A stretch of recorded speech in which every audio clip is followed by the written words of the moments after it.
Surprising losses for Japan's ruling party in election results out overnight. Traders are bracing for hits to the yen and the Nikkei. Japan's inflation, though, is firming, as the Bank of Japan wants. And aside from the US election, the big data to watch this week is US non-farm payrolls at the end of the week. That's coming up in our 5 Things in 5 Minutes. And then in our bonus deep dive interview, ANZ's head of FX research, Mahjabeen Zaman, looks at the effects of the Trump trade so far in global currency and bond markets ahead of next Tuesday's presidential elections. Yields have moved up quite a fair bit over the month, and clearly, that's probably reflecting some of that fiscal risk premium. If Trump comes in, clearly the expectation is that he's going to increase debt by much more than Harris environment and the rest.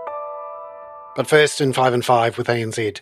Geopolitics takes centre stage this week on global markets. Firstly, overnight, there were surprise losses for the ruling Liberal Democratic Party in Japan. Financial markets are bracing for more falls in the yen and Japanese stocks on uncertainty about any new coalition governing arrangements. ANZ's head of FX strategy, Mahjabeen Zaman, says the Bank of Japan's approach to inflation is likely to remain separate from whoever is in charge. There are various outcomes that the market is pricing in terms of what the makeup of the final government turns out to be. However, at the end of the day, how much influence that would have on the Bank of Japan and their move, I think, will be pretty separate. I think what we will continue to see is that Bank of Japan finally are in a place where they're comfortable with where inflation is going, and that's a good thing. And I think their trajectory to continue to raise rates will continue into next year and likely be dependent on the data as it comes out. As of 4 a.m. Sydney, Melbourne time, the Aussie dollar starts the week flat at 66.03 US cents, and the Kiwi dollar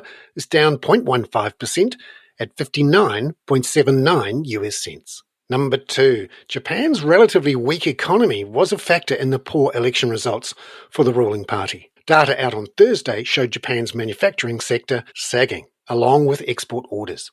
Inflation data for Tokyo, out on Friday, did however show some core inflation coming through in a way that might reassure the Bank of Japan. ANZ FX analyst Felix Ryan says headline CPI inflation fell to 1.8% from 2.1%. But core inflation is showing some signs of recovery. Broadly does support our view of Bank of Japan policy normalisation. We still do see December as being the next rate increase from the Bank of Japan by 25 basis points. And it does also support many Bank of Japan officials' views that a neutral rate of around 1% should be reached towards the end of next year. The big economic data coming up this week is from the United States on Friday with non-farm payrolls, says ANZ Group Chief Economist Richard Yetzinger. In the week ahead, we finish the week with payrolls, but of course the week after is the election, so I don't know that we'll get a lot resolved this week, but certainly payrolls has the opportunity either to validate the recent market shift towards pricing a less dovish Fed, or this time would be to throw a spanner in the works if the number was weak. Look, central case is the number should be consistent with the US economy, which still seems to be doing pretty well considering the Fed funds rate is still around 5%. Number 4. American consumers and voters remain largely grumpy about the state of the US economy, but it remains objectively more robust than much of the rest of the world, including Europe and the UK. So why is that? Here's Richard Yetzinger again. Part of it is productivity. The US has had about the best productivity recovery after the pandemic, so the level of rates there is kind of productivity adjusted, is less restrictive. I think the other part is very healthy consumer balance sheets and less trade exposed than Europe and the UK. Of course, the UK has shot itself in the foot a bit. When you deglobalize intentionally over a period of time and separate from Europe, that is going to have some macroeconomic costs. Number 5. New Zealand's consumers have also lost some of their spark, according to ANZ's Roy Morgan's Consumer Confidence Survey out on Friday. It showed a fall in October, the first fall since the start of winter in June. There had been a big rebound in the first spring month of September after the Reserve Bank's rate cut. Here's ANZ New Zealand Chief Economist Sharon Zollner. We saw a decline both in how consumers are feeling about the here and now and also in their expectations for the future. So in one sense, this is perhaps a little bit surprising because interest rates are coming down, have continued to fall over the last month,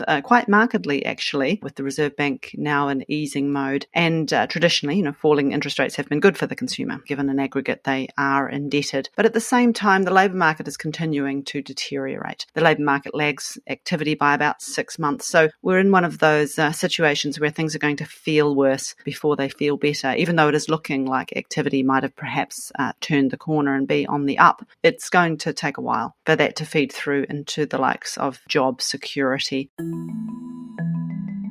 Sharon Zollner there. Now, in our bonus deep dive interview, ANZ's head of FX research, Mahjabeen Zaman, looks at the Trump trade and how it's moved currencies and bonds ahead of next Tuesday's presidential elections. I began by asking what was behind a recent surge in the US dollar. It's multiple things. Again, first and foremost, we have seen that the inflation prints most recently, which came out, were above consensus expectations. We continue to see resilience in the job market as well in the US. So really, the positive surprises to US economic momentum has really led to a little bit of that repricing. We thought the market was expecting aggressive rate cuts from the Fed. Now, some of that have scaled back. So I think that's really helping the dollar. At the same time, we've also seen opinion polls are starting to shift marginally towards a Trump win. And again, we're looking at the various outcomes. Broadly, a Trump victory does point to a slight firming of the dollar, and that's also reflected in FX. And last but not least, just related to a potential Trump win, if that happens, clearly market is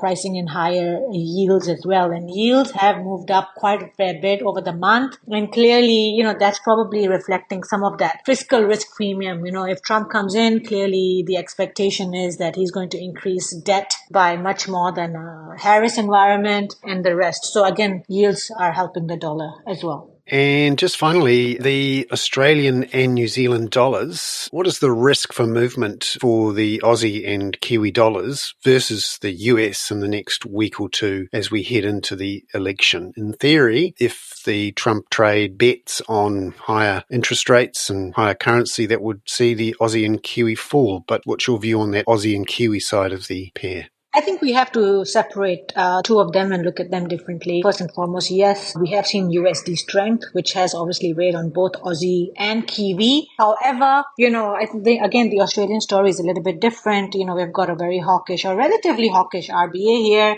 When we look at rate cut expectations in terms of market pricing, they seem to be getting pushed out further and further. And obviously, this week's CPI will be meaningful in the direction of rate expectations and the Aussie. However, New Zealand, on the other hand, look, I think more driven by risk appetite and, of course, have been ahead of the easing cycle already. So, I think the downside in Kiwi dollar has been much more warranted and, played out effectively as we see. But then one thing we need to note as well is that seasonal patterns do point to a stronger Kiwi dollar towards the end of the year. Now, of course, this is all dependent on what the US dollar does, but clearly if we do see a center rally and a risk-on scenario in markets, that tends to do well for cyclical currencies like the Aussie and Kiwi as well. Mahjabeen Zaman there. I'm Bernard Hickey. That was 5 and 5 with ANZ for Monday, October the 28th. Catch you tomorrow with a look ahead to key inflation figures for Australia due on Wednesday.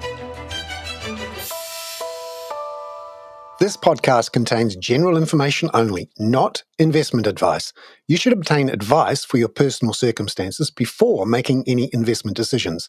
Please view the podcast disclaimer available via your media player or email.